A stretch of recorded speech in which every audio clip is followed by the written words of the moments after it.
The great chamber of Nexus Prime Station buzzed with quiet conversation. Representatives from 12 different alien species sat around the massive circular table. The weekly council meeting was about to begin, just like it had for the past 300 years. Ambassador Velak stood at the center of the room. His crystalline body caught the light and threw rainbow patterns across the walls. As the leader of the Nethri people, he had run these meetings for 40 years. Today felt like any other day. "Brothers and sisters of the galaxy," Velak said, his voice echoing through the chamber. "We gather once again to discuss the affairs of our great alliance." General Timon shifted in his seat. The large, bear-like Corvin was always impatient during these talks. His people were warriors, not diplomats. He preferred action to endless words. "The trade routes in Sector 7 are working well," reported Captain Zilith. The blue-skinned Morhai moved her fins as she spoke. "Our ships carry goods between 30 worlds without problems." Other representatives nodded. Everything was normal. Everything was peaceful. The galaxy ran smoothly under their control. For 3 centuries, the Galactic Council had kept order. Stronger species ruled. Weaker species served. Some species worked as slaves. Others paid heavy taxes. A few were allowed to trade freely, but only if they followed strict rules. This was the way things had always been. This was the way things would always be. Dr. Zilith, the Council's chief scientist, stood up slowly. Her large black eyes showed worry.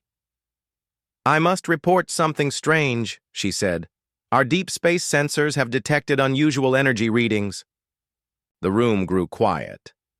Velak's crystal body stopped glowing. "What kind of readings?" "Unknown energy signatures from the outer rim," Zilith explained. "The signals are unlike anything in our databases. The power levels are enormous." General Timon leaned forward. His claws scratched the metal table. "Could it be a weapon?" "We don't know," Zilith admitted. "The energy patterns don't match any known technology. Not Corvin, not Nethri, not even the ancient artifacts we've found." Ambassador Velak felt a chill run through his crystal form. In 300 years, nothing had surprised the Council. They knew every species in the galaxy. They controlled every world. Every star system paid them tribute or served them. "How far away?" Velak asked. "The signals came from beyond the outer rim," Zilith said, "from empty space where no civilized worlds exist." The council members looked at each other. Beyond the outer rim lay only darkness and primitive worlds. No advanced technology existed there. At least, that's what they had always believed. "Maybe it's a natural phenomenon," suggested Representative Korth of the insect-like Velkari. "Space storms sometimes create strange energy patterns." "These readings are too organized," Zilith replied. "Too precise. They suggest artificial creation." General Timon stood up, his massive frame casting a shadow across the table. "Send a patrol ship to investigate. If something threatens our borders, we need to know about it." Before Velak could respond, alarms began blaring throughout the station. Red lights flashed on every wall. The council members jumped from their seats. A young Nethri technician burst into the chamber. His crystal body flickered with panic. "Ambassador Velak, emergency in the sensor room!" "What's happening?" Velak demanded. "A massive object has appeared on our screens," the technician gasped. "It dropped out of hyperspace at the edge of our system." The council members rushed to the chamber's main viewing screen. The image showed the blackness of space, filled with stars. At first, nothing seemed unusual. Then they saw it. A dark shape moved against the stars. It was huge, bigger than any ship in their fleet. The vessel had a strange design, unlike anything they had ever seen. Sharp angles and dark metal created a frightening silhouette. "How big is it?" General Timon asked. The technician checked his readings.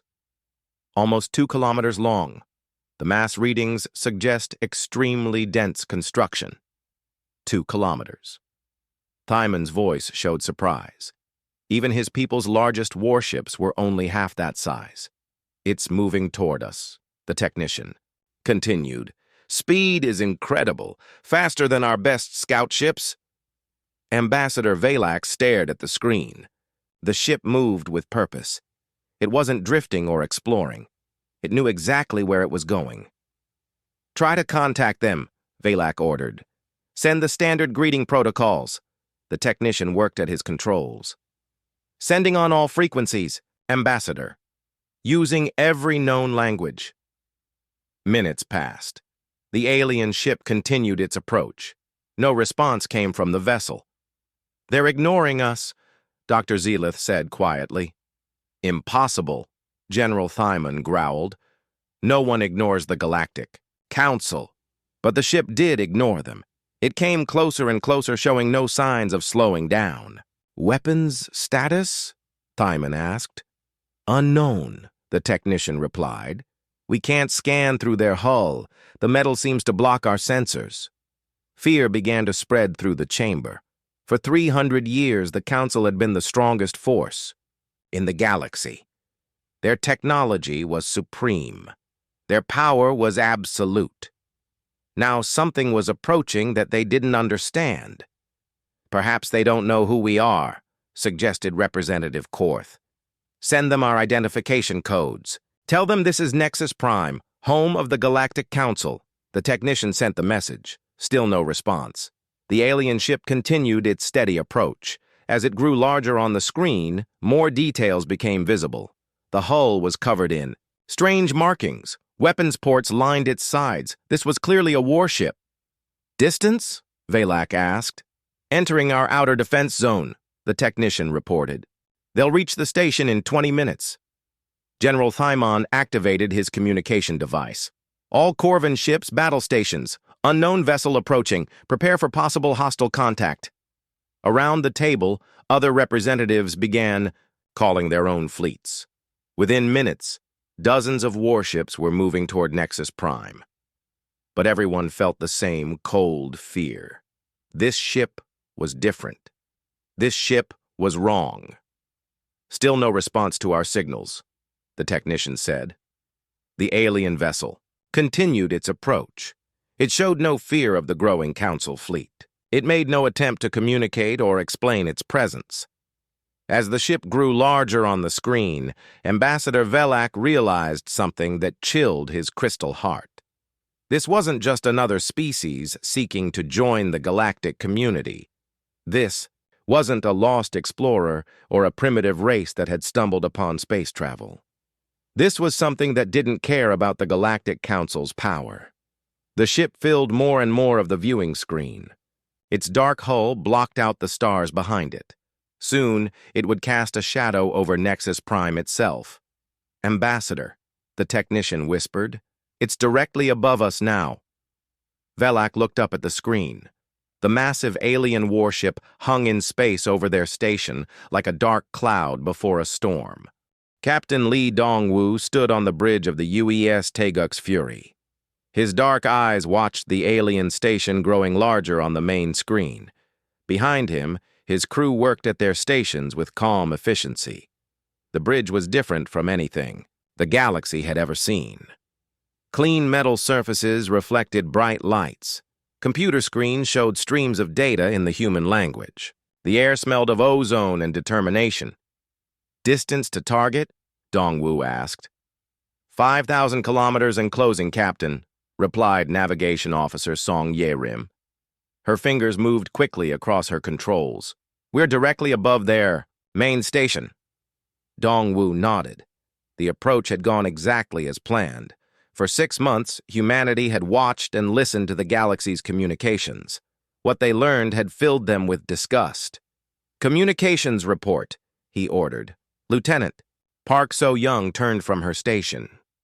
"Multiple alien vessels moving toward our position, sir. I'm receiving hundreds of transmission attempts. They're trying to contact us using various languages." "Any threats?" "Not yet, Captain. Most messages seem to be standard greeting protocols. They want to know who we are and what we want." Dongwu allowed himself a small smile. The aliens thought this was a normal first contact situation. They believed every species in the galaxy followed their rules. They were about to learn otherwise. "Commander Kim, status report," Dongwu said. Executive Officer Kim Jae-min stood at the tactical station. His uniform bore the scars of Earth's recent wars. "All weapon systems online and ready, Captain. Shields at maximum power. Engineering reports all systems functioning perfectly." In the engine room far below, Chief Engineer Choi Min-ho monitored the ship's revolutionary fusion drive. The reactor could power a small city on Earth. Here in space, it gave the Taeguk's fury speed and power beyond anything the aliens possessed. "Medical bay ready for casualties," reported Dr. Yoon Hae-jin over the intercom. The ship's doctor had studied alien biology for months, preparing for this moment. Dongwu walked to the front of the bridge. Through the main screen, he could see the alien station. It was huge, bigger than any human city. Millions of beings lived and worked inside its metal walls. Most of those beings were slaves. The captain's jaw tightened as he remembered the intelligence reports. The Galactic Council ruled through fear and violence. Strong species enslaved weak ones. Entire worlds existed only to serve their alien masters. This was why humanity had built the Taeguk's fury. Not for exploration, not for trade, for war. "Sir," Park So-young called out, "I'm picking up their communications network. They're discussing us on emergency channels." "What are they saying?" So-young listened to her translation software. "They're confused, Captain. They've never seen a ship like ours. They can't scan through our hull armor." That was intentional. Human engineers had designed the ship to be invisible to most alien sensors. They wanted this first meeting to be a complete surprise. "Multiple alien ships now approaching," reported Song Ye-rim. 12 large vessels. They look like warships. Size comparison? "Each one is about half our length, sir, but they're moving into formation around us." Dongwu watched the tactical display. The alien ships were trying to surround the Taeguk's fury. It was a standard intimidation technique. Show overwhelming force.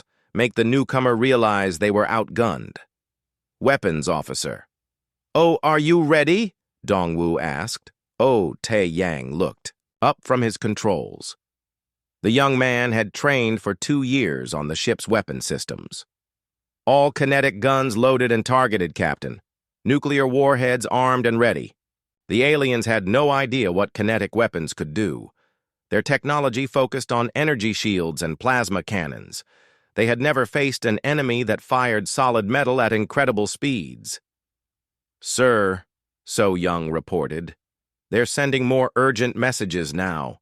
They want us to identify ourselves and state our intentions." "Are they threatening us yet?" "Not directly, but the tone is becoming more demanding." Dongwu nodded. The aliens expected every new species to submit immediately. They had no experience. With equals, only masters and slaves. "Captain," Kim Jae-min said quietly, "the crew is ready. We all know what's at stake here." Dongwu looked around the bridge. These men and women had volunteered for humanity's most dangerous mission. They knew they might never see Earth again, but they also knew that someone had to take a stand. The galaxy was filled with suffering. Billions of intelligent beings lived as property. Their owners treated them worse than animals. The Galactic Council called this natural order. Humans called it evil. "Sir," So-young said, "they're transmitting what looks like standard submission protocols. They want us to submit to their authority and accept classification as a new species." "Classification?" "It appears they rank every species by their usefulness. Some become slaves, others become servants. A few get to be junior partners in their empire." The bridge fell silent. Every human on the ship knew what their answer would be. Dongwu walked back to his command chair. He sat down and activated the ship's communication system. His voice would now broadcast to every alien within range. "This is Captain Lee Dongwu of the United Earth ship Taeguk's Fury," he began. "I speak for humanity and for all free people throughout the galaxy." So Young's translation software worked quickly, converting his words into dozens of alien languages. "We come from the world called Earth," Dongwu continued. "We have watched your civilization for many months. We have listened to your communications. We have learned about your laws and your customs." On the alien station below, millions of beings were now listening to his words. "We are not impressed." The captain paused, letting that statement sink in. "Your galaxy operates on slavery and fear. The strong dominate the weak. The many serve the few. You call this natural order. We call it tyranny." Around the ship, alien vessels moved closer. Weapons began charging. The aliens were becoming angry. "You will not enslave humanity," Dongwu declared. "You will not classify us. You will not rank us. We recognize no authority but our own conscience. We bow to no council. We serve no masters." His voice grew stronger. "We come in peace. We offer friendship to all who desire it. But we also come prepared for war. We have weapons you cannot imagine. We have technology you do not understand. We have a will to fight that will surprise you." Bridge crew watched as alien ships moved into attack formation. To the slaves and servants listening to this message, Dongwu said, "Know that freedom is possible. Know that someone in this galaxy refuses to kneel." He leaned forward in his chair. "To the Galactic Council, we say this: humanity chooses to remain free. If you can accept this, we can be allies. If you cannot accept this, we can be enemies. The choice is yours." Dongwu closed the communication channel. The bridge was completely quiet. "Sir," Song Ye-rim reported, "the alien ships are taking aggressive positions. It looks like they're preparing to attack." "Weapons hot?" Dongwu asked. "All systems ready, Captain," Oh Tae-yang confirmed. Dongwu stood up. History was about to be made. The galaxy was about to learn what humans were capable of when they fought for freedom. "General quarters," he announced. "All hands to battle stations. This is not a drill." Alarms sounded throughout the ship. Humanity's first interstellar war was about to begin. The emergency session of the Galactic Council erupted in chaos. Representatives shouted at each other in dozens of languages. Ambassador Velak's crystal body flickered with stress as he tried to restore order. "Silence!" he commanded, his voice echoing through the chamber. "We must discuss this calmly." General Thyman slammed his massive fist on the table. "Calmly? Did you hear what that human said? He refused our authority." "No species has ever refused submission," said Representative Korth, her insect-like features twitching with anxiety. "This is unprecedented." Dr. Zillith reviewed the data on her screens. The human transmission was broadcast on all frequencies. Every civilized world in the galaxy heard his message. That fact terrified the council members more than any weapon. For 300 years, they had maintained power through the myth of their invincibility. Every species knew that resistance was impossible. Now someone had publicly declared their independence.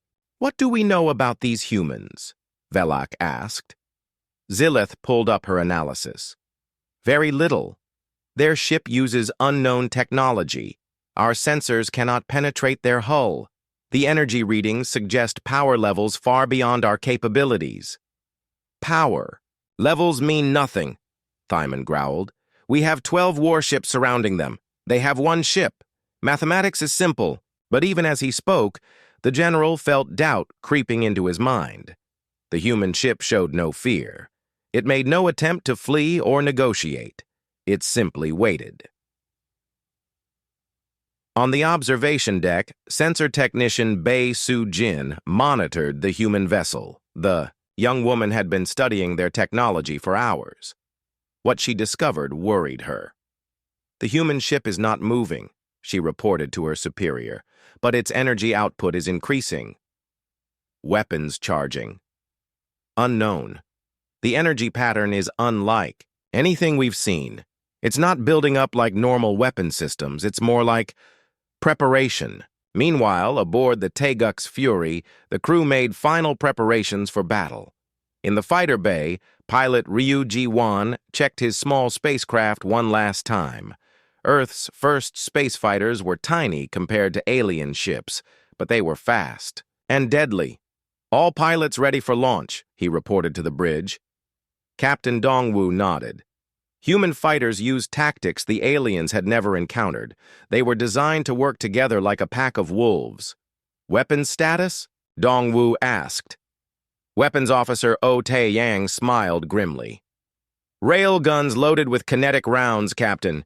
Each projectile weighs 50 kilograms and will travel at 15% of light speed. Nuclear warheads armed and targeted." The aliens had no idea what they were facing. Their shields were designed to stop energy weapons. A solid metal slug moving at relativistic speeds would punch through them like paper.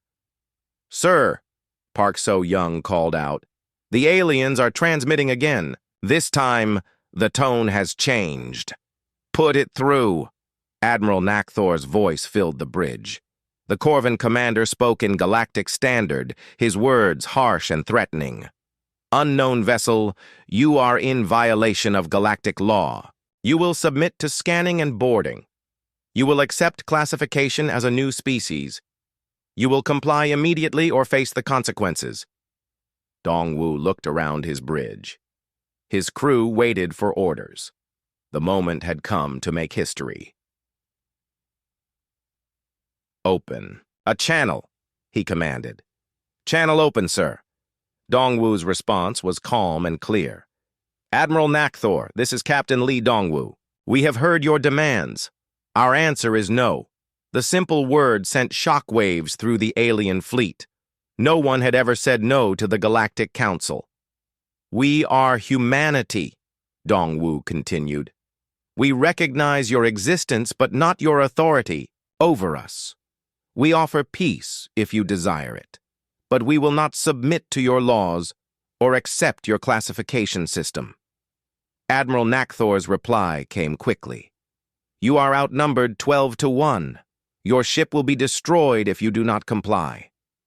"Then you will have to destroy us," Dongwu said simply, "because we will never kneel." The transmission ended. Throughout the galaxy, beings listened to the exchange in amazement. On slave worlds, workers stopped their tasks to hear the impossible words. On primitive planets, species that had hidden, from the Council felt hope for the first time. Someone was standing up to the masters of the galaxy.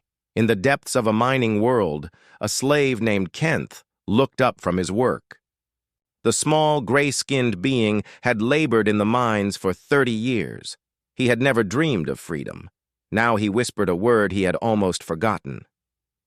Hope. Admiral Nakthor was furious. His Corvan pride could not accept defiance. "All ships, weapons free. Target the human vessel. Fire on my command." 12 alien warships powered their weapons. Plasma cannons glowed with deadly energy. Missile tubes prepared to launch. The combined firepower could destroy a small moon. "This is your final warning," Nakthor transmitted. "Submit or die." Captain Dongwu stood up from his command chair. His crew watched him with respect and determination. They all knew they might be about to die. But they also knew their sacrifice would mean something. "Attention all hands," Dongwu announced. "In a few moments, we will begin humanity's first battle among the stars. We fight not for conquest or glory. We fight for the simple right to remain free." He paused, looking at each of his officers. "Remember your training. Remember your duty. Remember that billions of beings throughout this galaxy have never known freedom. Today, we show them it is possible." Throughout the galaxy, alien communication, networks carried news of the confrontation. On primitive worlds, species watched their stolen broadcasts in amazement. On slave worlds, beings dared to dream of liberation. The galaxy held its breath. "Sir," Oh Tae-yang reported, "alien ships are moving into final attack positions. Their weapons are fully charged. Fighter squadrons ready for launch. added Ryuji Wan. All departments report ready for combat, Kim Jae-min announced. Dong Woo sat back down in his captain's chair. The next few minutes would determine humanity's fate. They would also determine whether freedom had any meaning in this dark galaxy. Very well, he said quietly. Let's show them what humans can do. Admiral, Nakthor's voice boomed across space. Human ship, you have made your choice. All vessels, commence attack. 12 alien warships opened fire simultaneously. The space around Nexus Prime lit up with energy blasts and missile trails. The most powerful fleet in the galaxy unleashed its fury against a single human vessel. The galaxy's voice fell silent as everyone waited to see the result.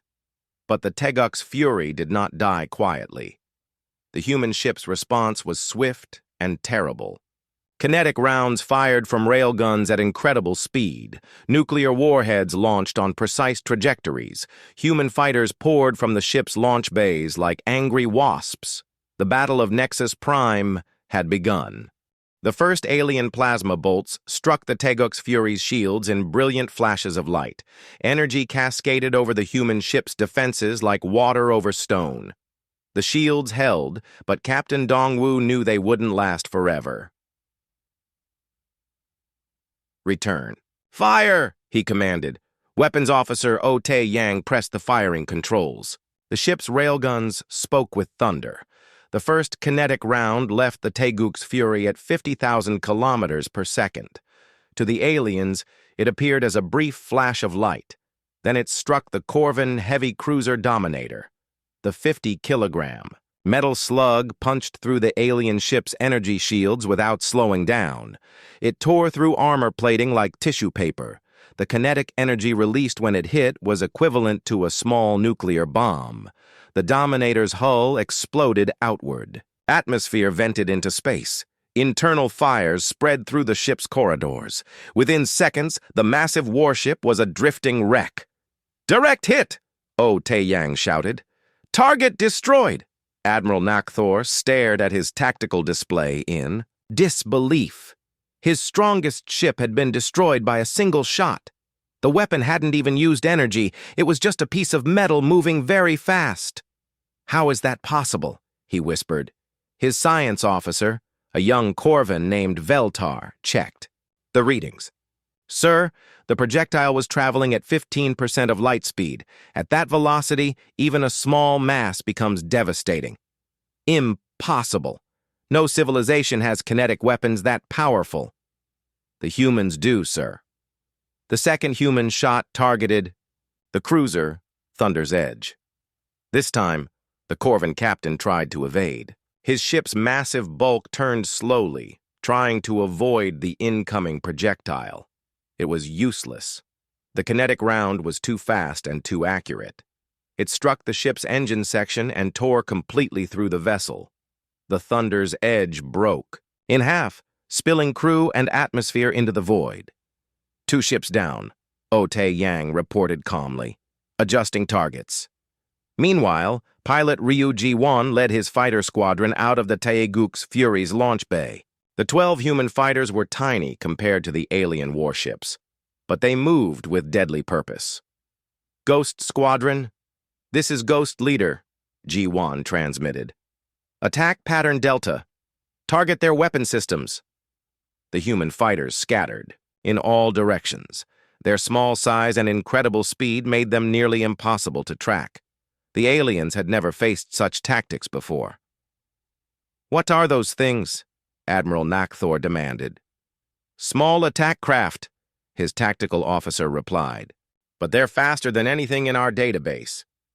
The fighters swarmed over the Nethri battleship Crystal Spear. They fired small missiles at precise targets. Sensor arrays, weapon mounts, communication antennas. Each hit was tiny, but together they crippled the massive ship's ability to fight. "We're blind!" the Crystal Spear's captain reported. "They've destroyed our sensors!" The aliens tried to fight back, but their weapons were designed for ship-to-ship combat. Tracking small, fast-moving targets was nearly impossible. Their plasma bolts missed by kilometers. Navigator Song Ye Rim called out from her station. "Captain, 3 alien ships are trying to flank us. They're moving to surround our position. Use the station's gravity well," Dongwu ordered. "Slingshot maneuver." The Taeguk's Fury dove toward Nexus Prime Station. Its engines flared with blue fire as it accelerated. The alien ships followed, thinking they had trapped the human vessel against the massive structure. They had made a terrible mistake. The human ship used the station's gravity to whip around at incredible speed. As it came around the far side, it fired 3 nuclear warheads at point-blank range. The missiles struck their targets before the alien captains could react. Nuclear fire bloomed in space like tiny suns. 2 Valkyrie destroyers vanished in the explosions. A 3rd ship was crippled, its hull cracked and bleeding atmosphere. "Nuclear weapons!" Admiral Nakthor gasped. "They're using nuclear weapons in combat!" His science officer looked terrified. "Sir, those weren't even their largest warheads. Sensor readings suggest they have much bigger ones." The concept horrified the aliens. Nuclear weapons were considered too dangerous for space combat. The risk of radiation and debris was too great. Only primitive species used such crude weapons. But the humans used them with deadly precision. Gunner Sergeant Nam Do-hyun controlled the ship's main railgun from his position deep in the vessel. The massive weapon was the length of a city block and fired projectiles the size of small cars. "Target acquired," he reported. "Corvin flagship bearing 27 Mark IV. "Fire when ready," Captain Dongwu replied. The main gun spoke with a voice like thunder. The projectile it fired was larger and faster than anything the aliens had imagined possible. It crossed the distance to Admiral Nakthor's flagship in less than a second. The round struck the ship's central hull and kept going. It punched completely through the vessel and out the other side, leaving a perfectly round hole 50 meters wide. Everything in its path simply ceased to exist. "Admiral!" the flagship's engineering officer called out. "We've lost main power. Hull breach on 17 decks. We're venting atmosphere." Nakthor looked around his damaged bridge. Sparks flew from broken control panels. Emergency lights flickered in the smoke. His mighty flagship was dying. "All ships retreat," he ordered. "Fall back to safe distance." But the human fighters weren't finished. They pursued the fleeing alien vessels like hunting wolves. Their missiles struck engines and weapon systems. One by one, the alien ships lost the ability to fight. The Morhai cruiser Deep Current tried to escape, but fighter pilot Han Yu-jin intercepted it. His tiny ship fired a single missile at the cruiser's main engine. The explosion sent the massive vessel spinning out of control. "This is impossible," the Deep Current's captain transmitted. "How can such small ships defeat us?" Captain Dongwu heard the transmission and smiled grimly. The aliens were learning a hard lesson about human warfare. Humans didn't fight fair. They fought to win. "Sir," Kim Jae-min reported, 5 alien ships destroyed or disabled, 4 more heavily damaged. The remainder are retreating. Casualties on our side? 2 fighters damaged, no pilots lost. The ship's shields are down to 60%, but all systems operational. Dongwu nodded. The battle had lasted less than 10 minutes. In that time, humanity had shattered the myth of alien superiority. Throughout the galaxy, beings watched the battle's aftermath in stunned silence. The mighty Galactic Council fleet had been defeated by a single human ship. The impossible had happened. On slave worlds, workers looked up at the stars with new hope. On primitive planets, species that had hidden from the Council began to dream of freedom. The galaxy's masters were not invincible after all. Admiral Nakthor's remaining ships limped away from Nexus Prime. His once proud fleet was broken and scattered. Half his ships were destroyed or disabled. The others barely had enough power to retreat. "Sir," his communications officer said quietly, "we're receiving transmissions from across the galaxy. News of our defeat is spreading everywhere." Nakthor closed his eyes. 300 years of galactic order had just ended. The Council's authority was broken. Everything would change now. "Send a message to the Council," he said wearily. "Tell them we have a problem." Aboard the Taeguk's Fury, Captain Dong Wu stood before the main viewing screen. Around his ship, debris from alien vessels drifted in the darkness. The battle was over, but the war for freedom had just begun. "Communications," he ordered. "Open a channel to the galaxy." "Channel open, sir." Dongwu's voice reached every civilized world in the galaxy. His words carried hope to the enslaved and fear to their masters. "This is Captain Lee Dongwu of the United Earth ship Taeguk's Fury. Today, humanity has proven that freedom is possible. To all enslaved peoples listening to this message, your chains can be broken. To all tyrants who rule through fear, your time is ending." He paused, letting his words sink in. The galaxy's voice fell silent today. In that silence, freedom spoke, and freedom's voice will never be silenced again. The news spread across the galaxy like wildfire. On 1,000 worlds, beings gathered around communication devices to hear the impossible reports. The Galactic Council's enforcement fleet had been defeated. A single alien ship had destroyed half of Admiral Nakthor's armada. On the mining world of Keth Prime, slave worker Kenth dropped his tools when he heard the transmission. Around him, hundreds of other Veltar workers stopped their labor. For the first time in their lives, they listened to words that spoke of freedom. "Did you hear?" whispered his friend Morka. "Someone defeated the council ships." Kenth nodded, his gray skin trembling with emotion. "The humans said our chains could be broken." The Corvin overseer Bathor approached with his electric prod. "Get back to work, slaves, no talking." But something had changed. The slaves looked at their overseer differently now. The fear in their eyes was mixed with something new. Hope.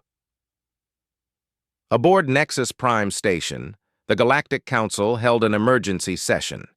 Ambassador Velak's crystal body flickered with stress as reports poured in from across the galaxy. 17 worlds have stopped sending tribute, reported Dr. Zillith. Slave populations on 43 planets have begun work slowdowns. Primitive species that were scheduled for conquest are broadcasting warnings. General Thyman paced the ray chamber like a caged beast. "This is disaster! 300 years of order, destroyed in one day!" "The humans transmitted their battle recordings to the entire galaxy," added Representative Korth. "Every species has seen our ships destroyed. Our reputation for invincibility is gone." Council Chairman Mordak, an ancient being from the gas, Giant Vex, finally spoke. His voice carried the weight of centuries. "In all my years, I have never seen such a threat to galactic stability. This human ship has done more damage with words than with weapons." On the bridge of the Taeguk's Fury, Intelligence Officer Han Soo-young monitored the galaxy's communication networks. The young woman had studied alien languages for years, preparing for this mission. "Captain," she reported to Dongwu, "the alien networks are in chaos. I'm intercepting thousands of emergency transmissions. The Council is losing control of their empire." "What kind of transmissions?" "Rebellion reports from slave worlds. Several primitive species are refusing to submit to Council authority. Some of the Council's member species are questioning their alliance." Captain Dongwu nodded. This was what humanity had hoped for. The galaxy's slaves needed to see that resistance was possible. Engineers mate Kang Yujin worked to repair damage from the battle. The young man crawled through maintenance tunnels, fixing shield generators and weapon systems.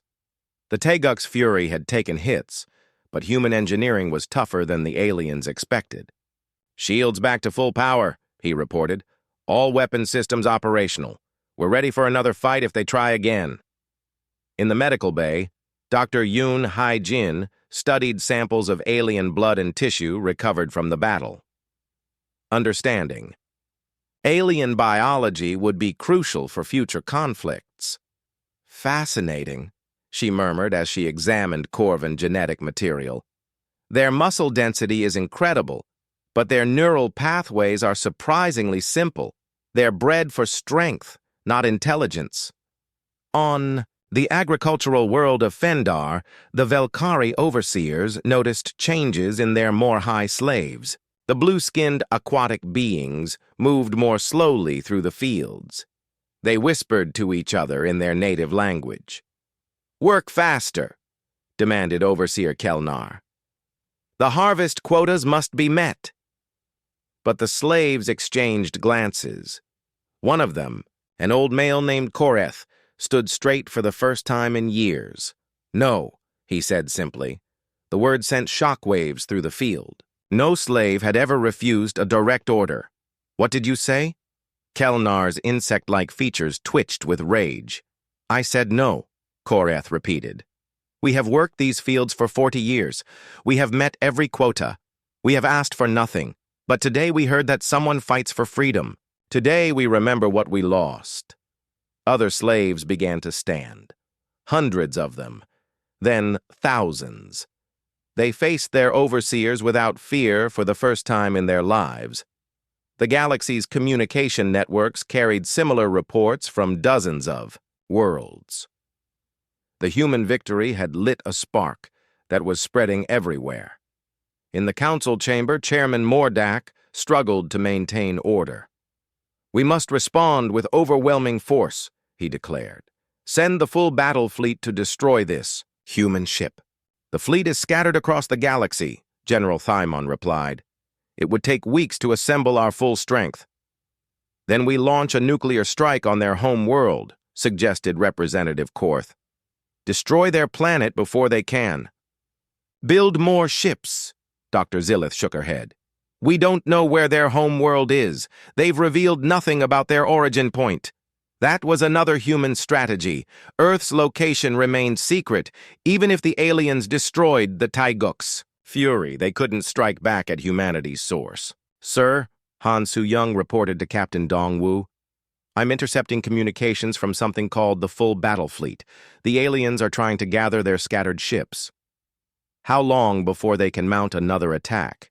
"At least 3 weeks, possibly longer. Many of their ships are dealing with local rebellions." Dongwu smiled. The humans had chosen their timing perfectly. By striking during a period of relative peace, they had caught the council when their forces were spread thin. On the industrial world of Mekvar, Corvin factory workers produced weapons for the council's military. But today, production lines began shutting down.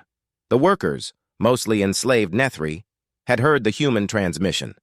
"Keep working," shouted factory boss Grimtalk. "The council demands increased production." The lead worker, a crystal being named Veltar, stepped forward. "The council can demand whatever it wants. We refuse to build weapons for our oppressors." Grimtalk raised his energy whip, but hesitated. Something in the slave's voice was different. The fear was gone, replaced by determination. Throughout the galaxy, similar scenes played out. On mining worlds, slaves refused to work. On agricultural planets, workers abandoned the fields. On industrial worlds, production lines ground to a halt. The great machine of galactic oppression was breaking down. "Emergency report!" A technician burst into the council chamber. "We're losing control of the Outer Rim territories. 17. Star systems have declared independence." Chairman Mordak's ancient features showed despair. "How many ships do we have available for immediate deployment?" "Fewer than 50, sir. The rest are scattered or dealing with local uprisings." For 300 years, the Galactic Council had ruled through fear. Now that fear was gone, replaced by hope. And hope was more dangerous than any weapon. Aboard the Taeguk's Fury, Captain Dongwu called a meeting of his senior officers. The ship's conference room was small but comfortable, designed for long missions far from home. "Status report." He began. "Ship is operational at 95% efficiency," reported Kim Jae-min. "We can handle another battle if necessary." The alien fleet is regrouping, added Han Su-young. But they're having trouble with rebellions on multiple worlds. Their response will be delayed. What about the political situation? Dongwu asked. The Council's authority is collapsing, Han replied. Slave revolts, member worlds questioning their loyalty, primitive species refusing conquest. We've triggered a galactic revolution. Dongwu nodded. This was the moment they had planned for. The galaxy's oppressed peoples needed to see that freedom was possible. Now they were taking action. Sir, Park So-young interrupted. We're receiving a transmission from the Council. They want to talk. Put it through. Ambassador Velek's image appeared on the screen. The crystalline being looked exhausted and defeated. Captain Dongwu, Velek began, I speak for the Galactic Council. We wish to open diplomatic discussions regarding your status in galactic civilization. Dongwu studied the alien's face. Fear and desperation were written in every flicker of his crystal form. What do you propose, Ambassador? We are prepared to grant humanity special status within our empire. You would be classified as an advanced species with significant autonomy. In return, you would cease your hostile actions and help us restore order. The offer was everything the aliens thought humans wanted. Special treatment, high status. A place among the galaxy's rulers. Captain Dongwu's reply was simple and devastating. No. Velek's crystal body flashed with surprise. You refuse our offer? We refuse to join your empire in any capacity, Dongwu explained. Humanity will remain independent. More importantly, we will support the independence of every enslaved species in this galaxy. The transmission ended. Throughout the galaxy, beings who had been listening to the exchange felt a surge of hope. The humans hadn't just refused to join their oppressors, they had promised to help others gain freedom. On 1,000 worlds, the enslaved looked up at the stars and spoke the same word that Kent had whispered in the mines. Freedom, the galaxy's voice had indeed fallen silent, but in that silence something new was being born. 6 months had passed since the Battle of Nexus Prime. The galaxy was no longer the same place. Where once the Galactic Council's word had been absolute law, now dozens of independent worlds flew their own flags. Captain Lee Dongwu, now Admiral, of the newly formed Free Species Alliance, stood in the conference room aboard his flagship. The Taiguk's Fury had been joined by ships from 23 different species, all of them former slaves who had won their freedom. Status report. He requested from his staff. Colonel Lim Jun-ho, the fleet's strategic coordinator, consulted his datapad. 47 worlds have joined the Alliance, Admiral. 18 more have declared independence, but remain neutral. The old council controls fewer than 30% of their former territories. The transformation had been swift and brutal. Once the galaxy's slaves realized that freedom was possible, they had risen up everywhere at once. The Council's scattered forces couldn't fight rebellions on hundreds of worlds simultaneously. What about the Council's response? Dongwu asked. They've pulled back to their core worlds, reported Intelligence Officer Han Su-young. Chairman Mordak was overthrown last month. The new leadership is more moderate, but they're still trying to maintain their empire. Dr. Shinbo Young, the fleet's chief scientist, looked up from her studies of alien technology. Admiral, the Council species are struggling to adapt. Their entire civilization was built on slave labor. Without it, their economy is collapsing. That was the tragic irony of the Galactic Empire. The oppressors had become dependent on their victims. They had forgotten how to do basic work for themselves. On the mining world of Keth Prime, former slave Kenth now served as the planetary governor. The small Veltar had led his people's rebellion and helped establish one of the first free worlds in the galaxy. Report from the agricultural sector, his aide Morka announced. Production is up 30% since we took control. Kenth nodded with satisfaction. Free workers were more productive than slaves. They had reasons to work hard beyond fear and punishment. What about the Corvin response? Former Overseer Bathor has requested negotiations. He claims to speak for the moderate faction of their species. It was a common pattern across the galaxy. As their empire crumbled, some of the oppressor species were trying to make peace with their former victims. Aboard the Teguk's Fury, Ambassador Park Yeon-woo prepared for another diplomatic meeting. The young woman had become humanity's chief, representative to the galaxy's new order. The Morhai delegation is requesting full membership in the alliance, she reported to Admiral Dong-woo. They've completed the freedom requirements and established democratic government on all their worlds. Approved, Dong-woo replied. What about the Nethri? More complicated. Their crystal-based society is struggling with the concept of individual rights. They're used to thinking as a collective mind. These were the challenges of building a free galaxy. Each species had different needs and different ways of thinking, but they all shared one thing: the desire to remain free. In the old council chamber on Nexus Prime, a very different meeting was taking place. The remaining council members gathered around a much smaller table. Many seats were empty now. We must face reality, said Ambassador Velak, his crystal form dim with exhaustion. Our empire is finished. We can either negotiate with the Alliance or face complete extinction. General Timon, scarred from fighting rebellions on a dozen worlds, nodded reluctantly. My military commanders agree. We cannot win this war.